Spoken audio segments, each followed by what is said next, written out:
அனைவருக்கும் வணக்கம். இன்றைக்கான கேள்வி என்னன்னா, ஒரு குறும்படம் காட்டப்பட்டது. அந்த குறும்படத்துல என்ன இருக்கு அப்படின்னா, மருமகள் மாமியார்கிட்ட ஒவ்வொன்றையும் கேட்கிறாங்க.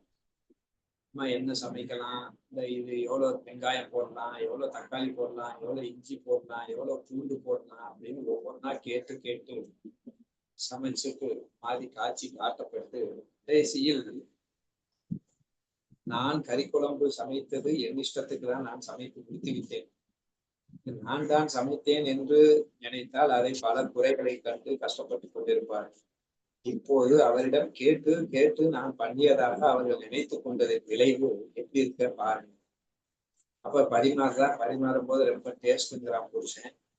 உடனே அம்மா பக்கத்துல உட்கார்ந்து இருந்து அந்த மருமகள் மாமியார் நான் பையனிடம் எல்லாம் நான் சொன்னதா ஒவ்வொரு இன்ஸ்ட்ரக்ஷன் அதன்படி வந்ததுனாலதான் இவ்வளவு டேஸ்டா இருக்கு. அப்படியாம்மா சூப்பர்மா, என்ன இருந்தாலும் உங்களுடைய அந்த பக்குவம் வேற லெவல் அப்படின்னு அம்மாவை பாராட்டிக்கிறார்.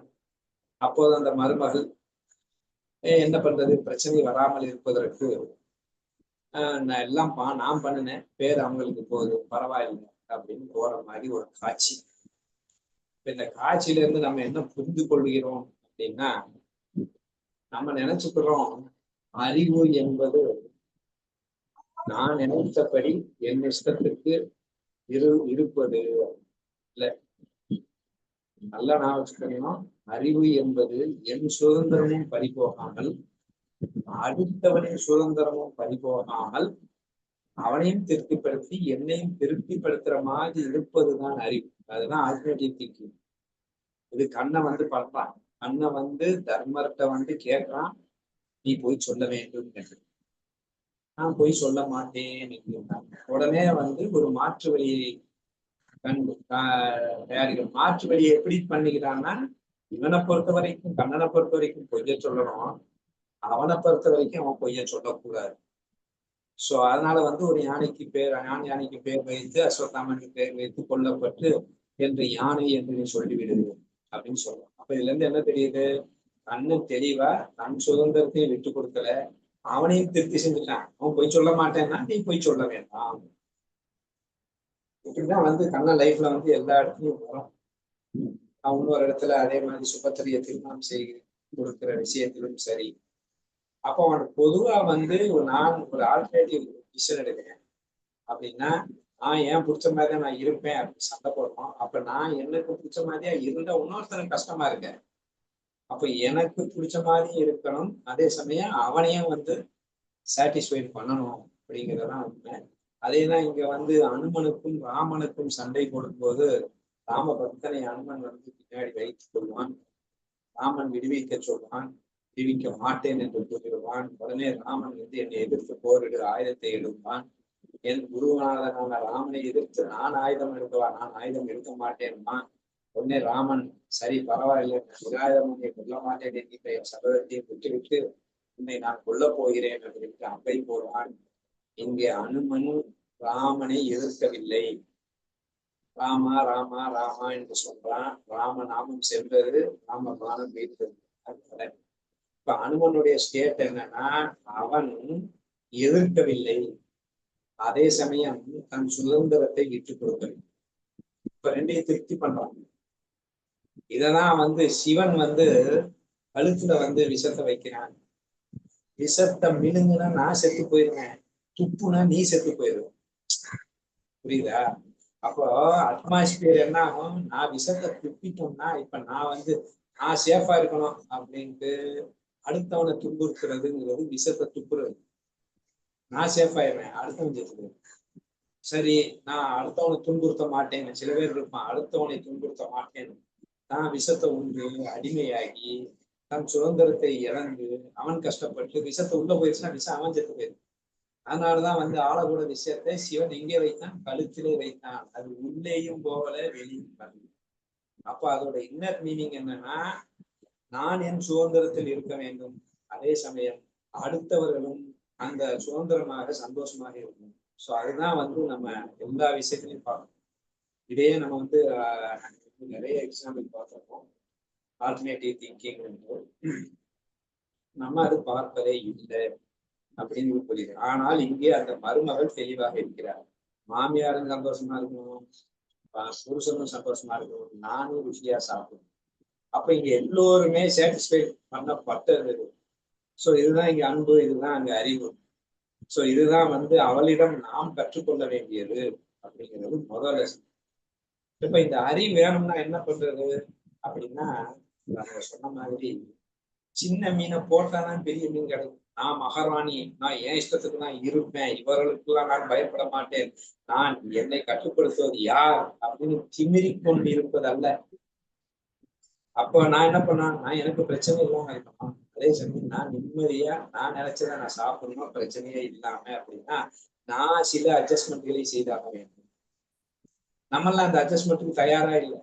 பாம்பாட்டி பாம்பை புரிந்து கொள்கிறான். பாம்பை புரிந்து கொண்டு என்ன செய்கிறான், பாம்புக்காக தன்னை அட்ஜஸ்ட் செய்து கொள்வான். பாம்பை இவன் இஷ்டத்துக்கு கையாள முடியாது. பாம்பை எப்படி கையாள வேண்டுமோ அப்படிதான் கையாளும். அப்ப நான் அட்ஜஸ்ட் பண்ணிக்கிறேன். நான் போவேன், ஏறி மிதிப்பேன் பாம்பை, என் இஷ்டத்துக்கு நான் இருப்பேன். பாம்பு அப்படியே என்னை கொத்தாம இருக்க முடியாது. பாம்பை புரிந்து கொண்டதின் விளைவு நான் அதற்காக சில அட்ஜஸ்ட்மெண்ட்களை செய்கிறேன். இதை செஞ்சாதான் எனக்கு அது கிடைக்கும். நான் எதுவுமே பண்ணாம எனக்கு எல்லாம் கிடைக்கணுங்கிறது எவ்வளவு பெரிய அகங்காரம் என்பதை புரிந்து கொள்ள. இப்படிதான் எல்லாமே பண்ணிட்டு இருக்கோம். ஒண்ணும் இல்லை, நான் 30 நாள் வேலைக்கு போனா எனக்கு சம்பளம் கிடைக்கும், இதான லாஜிக்கு. அப்ப நான் சில தியாகங்களை செய்தால்தான் எனக்கு தேவையானது கிடைக்கும். நான் எதுவுமே பண்ணாம எனக்கு என்ன வேணும்னா எப்படி? சோ அப்ப நான் சில தியாகங்களை செய்தாக வேண்டும். அதுதான் இங்க பாம்பாட்டி சில தியாகங்களை செய்தான். பாம்புக்காக தன்னை அட்ஜஸ்ட் செய்திருக்கேன். அப்ப நேற்று ஒரு கிளாஸ்ல சொல்லும் போது, ஒரு கணவனை நான் எப்படியாவது வசியப்படுத்த வேண்டும் என்று அவள் கேட்க, அவனோ சிங்கத்தின் முடியை கொண்டு வா என்று கூற, இவளோ காட்டுக்கு சென்று சிங்கத்தை புரிந்து கொண்டு சிங்கத்தை 1 கிலோமீட்டர் தள்ளி இருந்து அன்னமிட்டு அவனுக்கு பக்கத்துல ஒரு மாதம் கழித்து அந்த கரிசோரை சாப்பிடும் போது சிங்கத்துடன் ஃப்ரெண்ட்ஷிப் ஆகி அந்த முடியை கொண்டு வந்தான். அப்ப அந்த சாமியார் சொல்றான், சிங்கத்தின் முடி வேண்டும் என்றால் நீ கரியை சமைக்க வேண்டும், அதனுடன் பழகுவதற்கு தயங்க பொறுமையாக இருக்க வேண்டும், அதற்குண்டான அந்த அவளை கூல் பண்றதுக்கு உண்டான சில வேலைகளை செய்ய வேண்டும், அப்போதான் முடி கிடைக்கும். அப்ப இந்த வேலையை பண்ணாதான் அது கிடைக்கும். ஆனா புருஷன்ட்ட அது பண்றது இல்லை. புருஷன்ட்ட நான் ஏன் இஷ்டத்துக்கு இருப்பேன், நான் எந்த அட்ஜஸ்ட்மெண்ட் பண்ண மாட்டேன், நான் எந்த வேலையும் பார்க்க மாட்டேன், அவனுக்காக நான் எதையும் செய்ய மாட்டேன். ஆனா அவன் எல்லாம் எனக்கு பிரிச்சிடும். அதையெல்லாம் புருஷன், நான் அவளுக்காக எதுவும் பண்ண மாட்டேன், கொண்டாட்டி எல்லாம் எனக்காக பண்ணிடு. இல்ல மகன் அப்பா எல்லாம் எங்க அப்பா எனக்காக பண்ணிடு, அப்பனுக்கு நீ என்னடா பண்ற, ஒன்னும் இல்லை. சோ இப்படி மாறி மாறி தன்னை ஒப்புவித்து தன்னை அட்ஜஸ்ட் செய்து தன் அகங்காரத்தை கீழறக்கி தன்னை ஒரு சில தியாகங்களுக்கு உட்படுத்தின பிறகுதான் நம்ம கேட்டது கிடைக்கும். எதுவுமே பண்ணாம எனக்கு எல்லாம் வேணும்னா எப்படி அப்படிங்கிற மாதிரிதான் இது வருது. சோ இதுல அவள் தெளிவா இருக்கா. அவள் சில தியாகங்களை செய்தால் கேட்டோடனே அகங்காரம் நான் கேட்டு அவள் கேட்டு பண்ணவே இல்லை. அதுதான் சூப்பர். கேட்டு பண்ணிட்டு இருந்தா அது எனக்கு டெப்ரஷன் ஆயிடும். கேட்டு பண்ண கேட்டது பண்ணதுலயே அவள் நினைத்ததுதான் அவள் செய்தாள், கேட்டாள், அவ்வளவுதான். அவர் ரொம்ப தெளிவா இருக்கார். நான் சுதந்திரத்தையும் விட்டுக் கொடுக்கவில்லை, மாமியாரையும் கஷ்டப்பட்டு திருப்தி செய்தார். அப்ப 2 பேரு சுதந்திரம் அங்க காக்கப்படுகிறது. இதன் விளைவாக அவனும் நல்லா இருக்கா, அவளும் நிம்மதியா இருக்கா. இல்ல சில தியாகம் பேர் அங்கதான் போயிட்டு போகுது. ஏன்னா நாலேஜ் படி பார்த்தா நான் சமைக்கல, கண்ணன் தான் சமைக்கிறான். ஏன்னா பஞ்சபூதங்கள் இல்லைன்னு நான் இயங்க முடியாது. அப்ப நான் சமைத்தேன் என்று சொல்வதே அப்படின்றாரு. அப்ப நானே சமைக்கிற கிரெடிட் யாருக்கு போனாங்க, நாலேஜ்ல இருந்து. சோ அது நிம்மதியா சந்தோஷமா ஏற்றுக்கொண்டு போக வேண்டியதானே.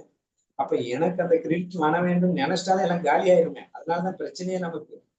சோ சில தியாகங்களை பலனை எதிர்பார்க்காதன்னு ஏன் சொல்றான், கிரெடிட் எங்க வேணா போயிட்டோம், அதுக்கு எனக்கு சம்பந்தம் இல்லை. நான் சமையல ருசியா சமைச்சேன், ருசியா சாப்பிட்டு முடிஞ்சு போச்சு. சோ அந்த மாதிரி பலனில் ஆசை இல்லாமல் அந்த கிரெடிட்டை அந்த தியாகம் செய்வது மிக சூப்பரான ஒரு விஷயம். சோ அந்த தியாகம் செய்த அதுவே ஒரு கிக்கு, தியாகமே ஒரு கிக்கு. சூப்பரா எல்லாரும் மகிழ்ச்சியா இருக்காங்க அப்படின்னு நீங்க புரிஞ்சுக்கணும். சோ இதுதான் அந்த பெருமையிலிருந்து நாம் கற்றுக்கொள்வது. ஆனா இங்க பார்த்தா அத்தை என்ன பண்ணிட்டு இருக்கா அப்படின்னா, அவ எல்லாம் நம்ம ஒரு ஈகோ, எல்லாம் நம்மளை கேட்காம நினைச்சிருவாளா அப்படின்ட்டு நினைச்சிட்டு இருக்க. இப்படிதான் நம்மளும் நினைச்சிட்டு இருக்கோம். எல்லாம் நம்ம சொல்லிதான் நடக்குது, நம்மாலதான் இந்த குடும்பம் ஓடுகிறது, நம்ம இல்லைன்னு இந்த குடும்பம் ஓடாது, நான் தான் இந்த குடும்பத்தை தூக்கி நிறுத்துகிறேன், நான் இங்கே இல்லை என்றால் அவர்கள் என்ன செய்வார்கள், என் குடும்பம் என்ன ஆகும், என் பசங்க என்ன ஆகும், என் புருஷன் என்ன ஆகும், இல்ல என்னாலாம் அங்கெல்லாம் குடும்பம் வர முடியாது அப்படின்னு சொல்லி எல்லாம் நான் தான் இங்க இருந்து எல்லாம் நடத்துவதாக ஒரு பாவனை செய்து கொண்டிருக்கிறேன். ஏன்னா குடும்பத்தாரெல்லாம் என்னதான் சொல்றான், நீ இல்லைன்னா எப்படி, நீ இல்லைன்னா எப்படி. அப்ப நம்ம டபால் இறந்து போயிட்டோம்னா எல்லாரும் செத்து போயிருமானா, எல்லாம் ஓடுறது சூப்பரா வண்டி ஓடிட்டாரு. நம்ம நினைச்சுக்கிறோம் நம்ம. சோ எல்லாம் தானாக அதுவாக அவங்க இண்டிபெண்டா நல்லா நடந்துட்டு. ஆனா அவர்கள் நம்மிடம் கேட்டதன் விளைவாக, அவர்கள் நம்மை சார்ந்திருப்பதாக அவர் காட்டியதன் விளைவாக, அவர்கள் நம்மை புகழ்ந்ததன் விளைவாக, ஏதோ அவர்கள் எல்லாம் நமக்கு அடிமை, நாம் தான் அவர்களை காத்துக் கொண்டிருக்கிறோம் என்று மாய பிம்பத்தில் நாம் இருக்கக்கூடாது என்பதை அந்த ஆமியாரின் மூலமாக நாம் தெரிந்து கொள்ள வேண்டும். So இதுதான் தெரிஞ்ச